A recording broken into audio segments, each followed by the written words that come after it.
From the 17th of September, the speed limit in Wales will go from 30 down to 20 on most roads, though some will be exempt. Now, the Welsh Government, who are bringing in this policy, say that it's going to have a massive impact on the amount of accidents and deaths on our roads. So what we thought we'd do is we'd drive around to see whether it was frustrating and how easy it was to stick to the 20-mile-an-hour limit. So we're now driving between the villages of Magor, Roggett and Caldicot. These areas were part of the trial, the 20-mile-an-hour limit trial, which was done by the Welsh Government before it was rolled out across the whole of Wales. Now, a lot of people have argued that although 20-mile-an-hour limits in a city does make sense, in more rural areas it's more frustrating, there's fewer cars, and actually on some roads it's just really slows down people's ability to get to places because everything is a bit more spread out.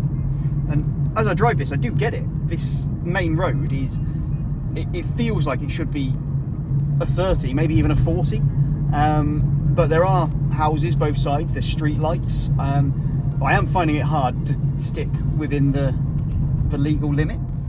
So we're just driving through Caldicot. All the way through the village it's 20, but when we get to this bit of the road it changes to 30.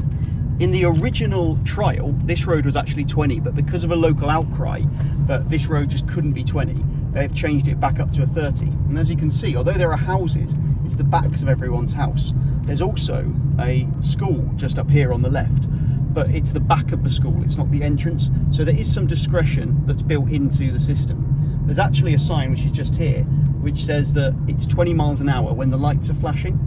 So we're now in a much more rural location. We've gone to the villages of Magor, Roggett and Caldicot.